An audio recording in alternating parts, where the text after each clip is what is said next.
Assalamualaikum warahmatullahi wabarakatuh. Perkenalkan, nama saya Muhammad Faruzan Zuhri dari Program Studi Manajemen Pendidikan Islam MPI 3 semester 6. Kali ini saya akan membuat video UTS tentang PPT yang berjudul tentang prinsip dan elemen-elemen dalam TKM yang saya akan jelaskan selanjutnya. Baik, saya akan menjelaskan tentang prinsip-prinsip dan elemen-elemen dalam TKM. Yang pertama, pengertian total quality management atau TQM. Yang kedua, unsur-unsur utama TQM. Yang ketiga, prinsip-prinsip TQM. Yang keempat, manfaat program TQM, TQM dalam pendidikan, dan karakteristik sekolah bermutu terpadu.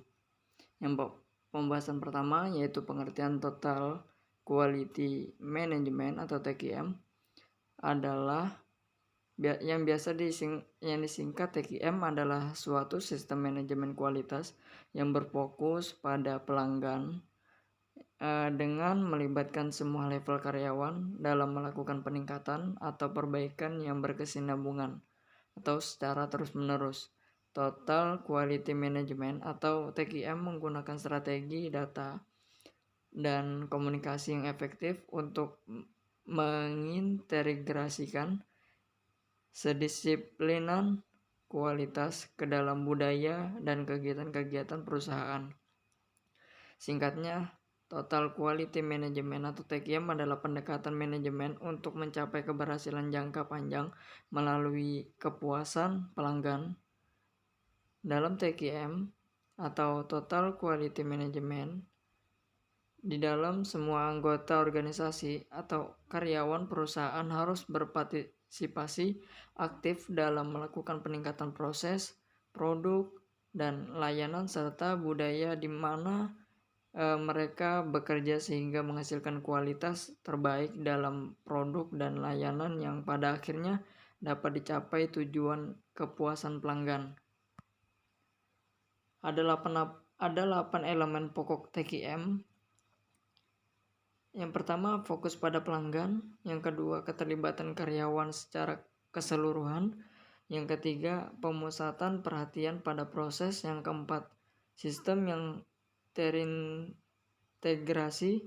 Yang kelima, pendekatan strategi dan sistematik. Yang keenam, peningkatan yang berkesinambungan. Yang ketujuh, keputusan berdasarkan fakta. Dan yang ke-8 adalah komunikasi.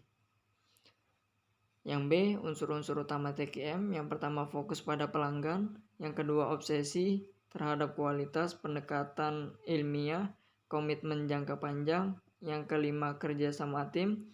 Yang keenam, perbaikan sistem secara berkesinambungan. Yang ketujuh, pendidikan dan pelatihan. Yang ke-8, kebebasan yang terkendali. Yang ke-9, kesatuan tujuan. Yang ke-10, adanya keterlibatan dan pemberdayaan karyawan. Yang C, prinsip-prinsip TQM. Ada beberapa tokoh yang mengemukakan prinsip-prinsip TQM. Salah satunya yaitu adalah Bill Crash 1995 mengatakan bahwa program TQM harus mempunyai 4 prinsip apabila ingin sukses dalam penerapannya, yaitu adalah sebagai berikut. Yang pertama, program TQM harus didasarkan pada kesadaran akan kualitas dan berorientasi pada kualitas dalam semua kegiatan sepanjang program, termasuk dalam setiap proses dan produk. Yang kedua, program TQM harus mempunyai sifat kemanusiaan yang kuat dalam memperlakukan karyawan, mengikutsertakannya, dan memberikan inspirasi. Yang ketiga, program TQM harus didasarkan pada pendekatan desentralisasi yang memberikan wewenang di semua tingkat, terutama di garis depan, sehingga antusiasme, keterlibatan, dan tujuan bersama menjadi kenyataan. Yang keempat, program TQM harus diterapkan secara menyeluruh sehingga semua prinsip, kebijaksanaan, dan kebiasaan mencapai setiap sudut dan celah organisasi. Produk adalah titik pusat untuk untuk tujuan dan pencapaian organisasi. Mutu dalam produk tidak mungkin ada tanpa mutu di dalam proses. Mutu di dalam proses tidak mungkin ada tanpa organisasi yang tepat. Organisasi yang tepat tidak ada artinya tanpa pemimpin yang memadai. Komitmen yang kuat dari bawah ke atas merupakan pilar pendukung bagi semua yang lain. Setiap pilar tergantung pada keempat pilar yang lain. Dan kalau salah satu lemah, dengan sendirinya yang lain juga lemah. Yang D. Manfaat program TQM. TQM sangat bermanfaat bagi pelanggan, institusi maupun bagi staf organisasi. Manfaat TQM bagi pelanggan adalah yang pertama, sedikit atau bahkan tidak memiliki masalah dengan produk atau pelayanan. Yang kedua, kepedulian terhadap pelanggan lebih baik atau pelanggan lebih diperhatikan. Yang ketiga, kepuasan pelanggan terjamin. Manfaat TQM bagi institusi adalah yaitu yang pertama, terdapat perubahan kualitas produk dan pelayanan. Yang kedua, staf lebih termotivasi. Yang ketiga, produktivitas meningkat. Yang keempat, biaya menurun. Yang kelima, produk cacat berkurang. Dan yang keenam, permasalahan dapat diselesaikan dengan cepat. Manfaat TQM bagi staf organisasi adalah yang pertama, pemberdayaan. Yang kedua, lebih terlatih dan berkemampuan. Yang ketiga, lebih dihargai dan diakui. Manfaat lain dari implementasi TQM yang mungkin dapat dirasakan oleh institusi di masa yang akan datang, yang pertama yaitu membuat institusi sebagai pemimpin atau leader dan bukan hanya sekedar pengikut atau followers. Yang kedua, membantu terciptanya teamwork. Yang ketiga, membuat institusi lebih sensitif terhadap kebutuhan pelanggan. Yang keempat, membuat institusi siap dan lebih mudah beradaptasi terhadap perubahan. Dan yang kelima, hubungan antara staf departemen yang lebih mudah.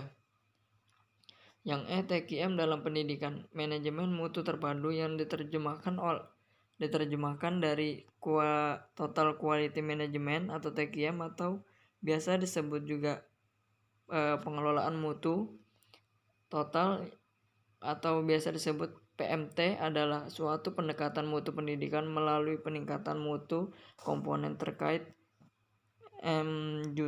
Yusuf Hanafiah DKK 1994 mendefinisikan pengelolaan mutu total atau PMT adalah suatu pendekatan yang sistematis, praktis, dan strategis dalam penyelenggaraan suatu organisasi yang mengutamakan kepentingan pelanggan.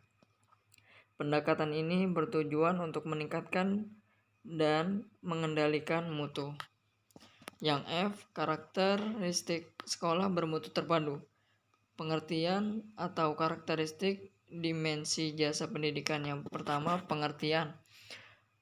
Jasa adalah meliputi segenap kegiatan ekonomi yang menghasilkan output atau keluaran berupa produk atau konstruksi atau hasil karya non-fisik yang lazimnya dikonsumsi pada saat diproduksi dan memberi nilai tambah pada bentuk form seperti kepraktisan, kecocokan, atau kepantasan, kenyamanan, dan kesehatan yang pada intinya menarik cita rasa pada pembeli pertama. Yang kedua, karakteristik jasa pendidikan. Yang A, jasa tidak berwujud seperti produk fisik yang menyebabkan pengguna jasa pendidikan tidak dapat melihat. Yang B, tidak terpisahkan. Jasa pendidikan tidak dapat terpisahkan dari sumbernya, yaitu lembaga pendidikan yang menyediakan jasa tersebut. Yang C, bervariasi. Jasa pendidikan yang diberikan seringkali berubah-ubah. Dan yang D, mudah musnah. Jasa pendidikan tidak dapat disimpan dalam jangka waktu tertentu atau jasa pendidikan tersebut mudah musnah sehingga tidak dapat dijual pada waktu mendatang. Penjelasan dari saya, kurang lebihnya mohon maaf. Wabillahi taufiq wal hidayah. Waridha wal inayah. Wassalamualaikum warahmatullahi wabarakatuh.